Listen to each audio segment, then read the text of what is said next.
Let's close off this episode with a listener question, something that we haven't done in a little while, but we got a really good one in the comment section last week, so I wanted to address it today, and it's a long one, so bear with me. We're going to break this down in stages. This is from Our Little Adventures on YouTube, who says, quote, say Dubas makes a major splash in free agency, and this is kind of connected to what we just talked about at the end of the last segment, and gets Mitch Marner from the Toronto Maple Leafs. Our first line might be Raquel, Sid, and Marner. That would mean if we don't trade him, Brian Rust moves down to the second line, and that may look like Tomasino, Gino, and Rust. I'd say our top two lines would be looking extremely well. Now, there's a second part to this. If Rust gets traded, which we'll talk about, I actually hope, because he never plays over 60 games or so, Dubas may go after a guy like JJ Peterka via a trade. And a second line would then be Tomasino, Gino, and Peterka.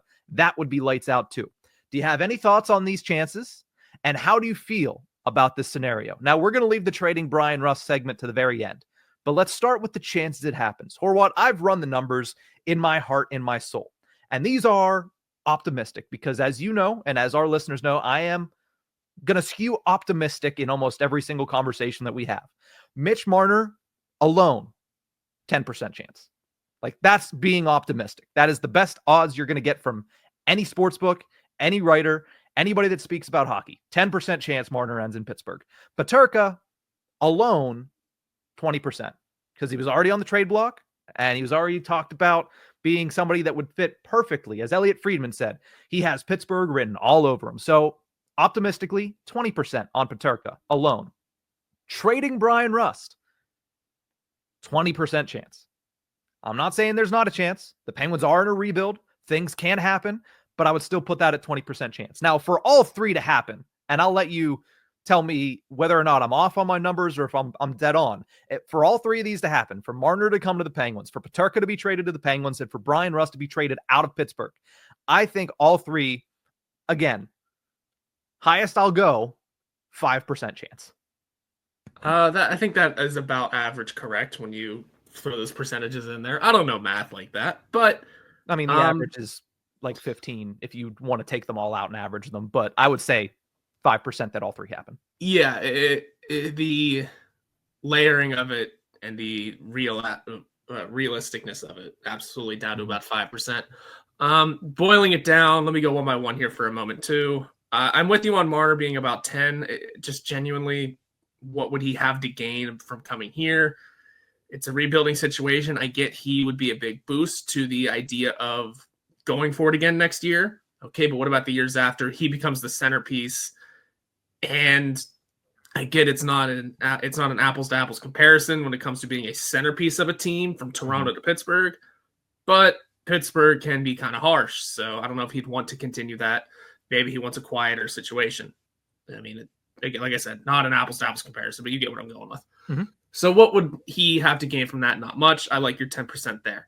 I think Peterka's got a bit more than 20, at least. The connections were there already. The rumor mill was a buzz that Dubas and the Sabres were already in conversation about some scenarios. Don't know how far they got. Don't know who was involved, but that was kind of the baseline. And the way Elliot Friedman said, Peterka fits Pittsburgh very well. Who knows what kind of situation the Penguins are looking for this offseason. But I'd give you more than 20 on that. I'd push 30 to 40. Again, That's very generous, I know. Mm-hmm. But if the Sabres can bring the price down a touch, I forget what they were asking for a lot too. Not to the Ricard Raquel amount, but they were asking for quite a bit for Peterka. If they bring that down over the offseason a bit, because it's axe time in Buffalo, who knows who survives. Mm-hmm. And then as for Rust, I also want to go a little higher than 20, but not much. Just because, again, who knows what kind of situation the Penguins are in. Teams will be calling about Brian Rust, there's no doubt. And if the price fits, much like the Ricard Raquel price, I'd say for Rust it's around there, if not maybe a little lower. Dubas have no choice but to pull the trigger almost. Who knows what that return could be? That could be the Peterka deal. Could be in that sort of vein. So I would say a trade for Brian Rust is also a little higher than 20, but not much. 25 is about as high as I'd go there. So That's the way I see it. If you want to average that out, all three of those happenings, about 15%, the actual 15%. Very extremely unlikely, mostly because what does Mitch Marner have to gain from coming here? Yeah. Now, the interesting thing here is if I was Buffalo, and again, this is an outsider's perspective, I don't watch every single game that happens at KeyBank Center and just with Buffalo, but Brian Rust is exactly who I would want to bring in. Like, obviously, you'd need more in that trade for JJ Peterka, but they have a lot of young talent in that organization. I mean, that's without a guy like Consta Helenius, who I believe they took last year, who was extremely talented. They have Zach Benson, who's extremely talented. They have Tage Thompson, who's a little bit older, but he's extremely talented. They need leaders. They need leaders. And Brian Rust, if it wasn't for the fact that he is sitting behind three generational organizational pillars, he would have had a letter on his sweater for the last 8 years.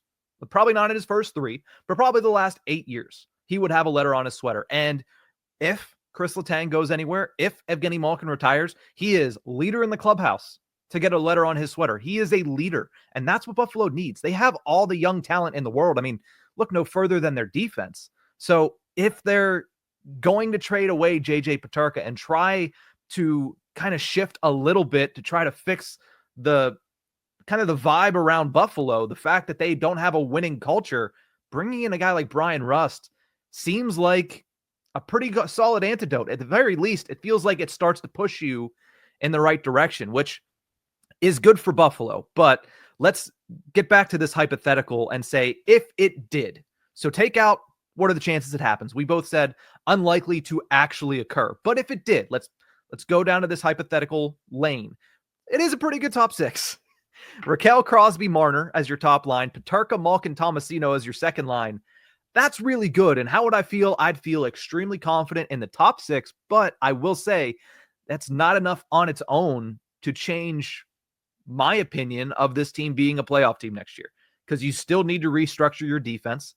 You still have many, many questions at goaltending, and the bottom 6, less question marks, because I think you could turn that over to a lot of your young guys that are tearing it up in Wilkes-Barre right now, and you could probably get better performance out of the bottom 6. So I'm not as concerned. If this is your top 6, then your bottom 6 can be filled out with guys like Koivunen, guys like McGroarty, guys like Tommy Novak, who has been injured since he got traded over. So I'm not as worried about the bottom 6 if this is your top 2 lines, but I'm still concerned about your defense and your goaltending, because that can sink even the best offensive units.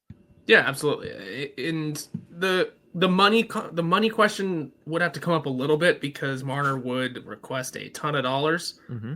However, with the cap going up and the Penguins supposedly having a fair bit of room, it's less of a question. So, when you get to the bottom 6 and restructuring the defense, it's less of a question of who's paying for these players or who's making what money.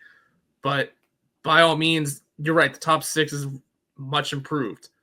Questions would still, I think, would come up about Evgeny Malkin once the season started, just to kind of be realistic a bit in terms of, okay, how good really is Gino at this point? I get by namesake he starts on the second line, but who knows where it goes from there.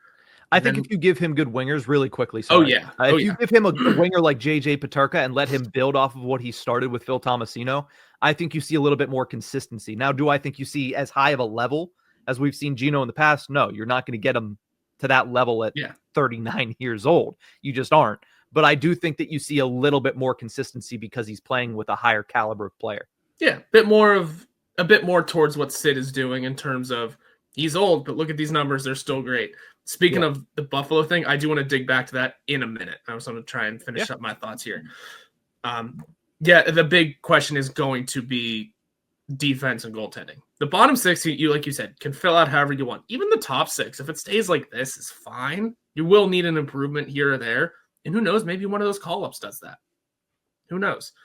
The question will be restructuring that defense, especially if Erik Karlsson's one of those moves, and then figuring out goaltending. Suddenly Tristan Jarry is playing at the top on his head, on his skull. Is that going to continue? Probably not, but I have a thought on that I will reserve judgment for until he continues to do this for a week or two. Exactly. Well, those are questions that we can get back to. Those are going to be your big questions, though, is the back end of the ice, stopping the other team from scoring, because that has clearly been a big downfall of the Penguins this season. It's not an easy one to recuperate. It's not an easy one to rebuild. But Kyle Dubas, since last trade deadline, has been pretty solid, to say the least.